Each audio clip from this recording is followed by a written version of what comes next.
We are, in fact, it's close to going down. And we understand how big the advantage can be to get that early, but it's like the Stormcloud's coming through for a finish onto Zergy. That's really nice there. One win. They are, the mid lane's a bit more even. Actually, it's a bit more of a losing lane for them, but overall, it's looking quite good at the moment.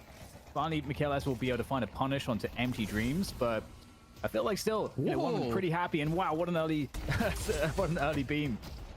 Well, I saw two of them now, actually. So Xenon had one, and a good start here for one. But honestly, I have to say, and I'm going to bring in ZP for this really quickly, I have to call it. One, we're going to win this game. I saw ABL with his well-played spam once they got that kill in mid.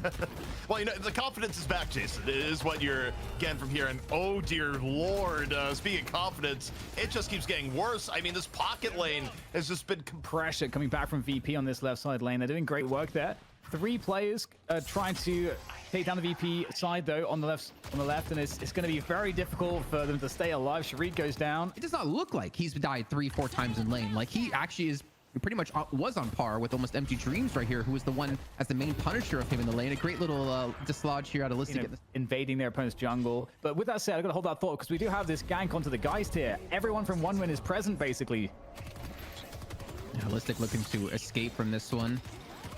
He does have his soul exchange here to buy some time, but he's most inevitably going to die. And maybe actually OneWin now.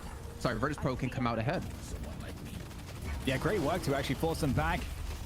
And instead, we have VP managing to do a lot of damage on that right side Walker. No response just yet, because also the mid Walker's needing to be defended. So OneWin are forced into a massive defensive posture, trying to make these hard. Looks like they want to go for the sun turn in. The man advantage, well, at least the positional advantage with Xenon Stormcloud going to help quite a bit. They're going to get the earn turn in for relatively free. Might even get some kills on top of this. You can see 5 players being hit by the Stormcloud, and Xenon's going to have to cancel it and back away. But Virtus.pro, I don't think they're going to want to let this one go. This comp in there once again pressing that right side lane. Oh, that's a very interesting death slam there. OneWin trying to fight to keep this Walker up, and it's definitely a very difficult fight here, but so far so good, as another ground strike comes in to try to deal with. Worth it in the end. Yeah, a big commitment for this one. They should be losing Zergy too, as the rescue beam and him and Obikim are doing quite a bit of damage. To be fair, you can see Zanya very low on HP, but finally, yeah, he takes on Xenon, which now forces other players to retreat back. Instead, he teleports to his team with the Traveler, and now they're looking for the turn in here. We're going to see a big fight break off in just a few seconds. The Affliction has been used. The Death Slam going to be coming out of Flammable any moment now, and there's the Frozen Shelter to look to secure the turn in. Yeah, great stuff there from VP, forcing this big team fight. The Death Slam does come in, though. But only 3 left alive here for OneWin. Do they have enough damage output to finish off any of these kills? It's going to be very difficult because they're getting focus fired at this point, and VP are all over them, claiming all of these kills, and I can't believe it. The earn. Forced the rotation, immediately come out of ABL, and I believe like another player came that way, and Virtus.pro was like, it's go time, let's go. And speaking of go time here, we're going to see a catch out of Overseas onto Obikim, no Frozen Shelter, and that's going to be a dead Kelvin. Like Lasso, that hurts, like we saw earlier. Oh, yeah. That hurts indeed here. Last stand comes through. Listic gets around the corner in time. Still soul exchange available, which is why you're not seeing the chase come through here out of OneWin. In the meantime, Virtus.pro might be getting a catch on an Overseas. What I would expect. Okay, so that's fine. All right, well, Kelvin with the rescue beam trying to help his teammates out here, and VP looking like they're trying to force themselves out of this fight, but it's just not being allowed by OneWin. And there you go, they're trying to find extra kills here now. Listic now under fire as well, and he's going to go down also. So this is looking like a nice snowball in this fight in favor of OneWin. They really need this, being behind as they are, but the rest of VP coming in for the assist now, really making life problematic, turning the fight completely as it goes down into the basement. And it is now all OneWin can do to just survive, and they can't. Frankly, they cannot. D-Mob hitting some huge hexes in that tight area, making that fight very doable here. Good Blade Dance comes in out of ABL to get a kill into Michaelis. Even Shark getting very low in health, trying to go head-to-head against Overseas. The counter spell with the parry comes through. And eventually go down, but they do trade the 1-for-1 there. And now I think Zergy's going on the hunt here. But the Sleep Dagger coming through the Veil, catching Zergy in the face, will prevent that push from coming through. But it won't stop the push here onto this mid lane Walker now, Dan, as it should be another one picked up for VP. Yes, Sinclair's a tricky boy, isn't he? With that TP. Do like like, you know, we did like a low light for Deathly once. You do a low light of all the Sinner sacrifices missed by a player. Well, we're back in the basement again. We love being in the basement. But the shadow form has been popped here as, well, never mind. Sanya's just dead. One win, not having a good start to the fights. And VP doing such a good job turning up in numbers here. Big damage in these close quarters is absolutely a perfect place for Virtus.pro to fight. They love it. He's in closed spaces. I mean, you Stormcloud in a tight space with a lot of players. That's great.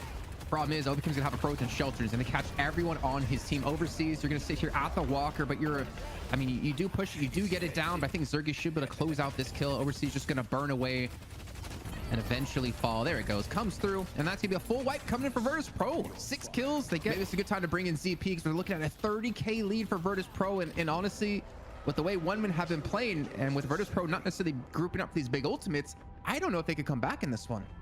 It's going to be incredibly difficult. I mean, the reality is that with this composition, and now that they're playing from behind, I mean, look, there's a little bit of caution VP may have to show pushing into the base, but barring a massive death slam or a great last pick by Overseas, Overseas just used it, by the way. Overseas might have grabbed someone. It's not clear from our point of view here. Yeah, they got Obikim. I mean, that's a start. Death slam, up and over, and Dan, this is you. Well, don't mind if I do. Yes, it's looking pretty good here for positioning here from the last Earthstrike down to try to find the finish, chase off Listic. However, it's very, very difficult because obviously the respawn time with the rejuve is going to be very nice, but try to get the kills in whilst you can. It's a great Stormcloud just doing so many ticks of damage. Why is there so much damage being done here? That's great work from Xenon, but the problem is that his entire team has been wiped out during all of that, and that's not a good sign. If you're able to get that much Stormcloud damage off, yet it's not going to impact anything. And what a chase there from Listic to find that snipe onto Holiday. And Virtus.pro, they're so sick. Their team fighting has been excellent from start to finish in this game. And I mean, I guess, you know, Empty Dreams has some tank ability, but it just feels like otherwise everyone's very squishy in the fight.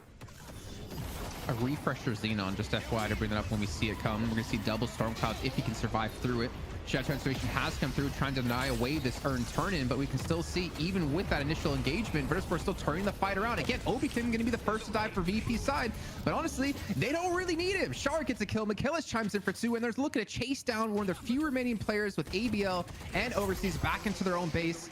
I was immense, and 50k is just not comebackable. I don't even know if that's a word, but I'm gonna make it a word. It's just not comebackable here, ladies and gentlemen.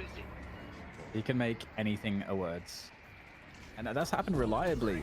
So VP are so good in this game. Been very impressed by them. With that said, Overseas with a catch. Looking to get this pick onto the Infernus. Infernus seems pretty hard to kill though. So much Spirit Leech coming in on top of all of, once again, the assists from the team to keep him up. And now at this point, again, the fight, again, it looks like a good pick, a good entry potential, good initiation, Jason. But then one win gets wiped. Are you there, Jason? Are you good? Yeah, Jason's he's gone. I don't know, but we are back with VP again, as Jason has already set up into the finals against Abrahams, and that is when you can take that -3 and not leave the server out of shame. You know, it's real important. Just hoping they didn't catch it on camera. Like whenever that happens to me, I'm just hoping like no one was watching, no one was dead on my team and saw me completely mess it up.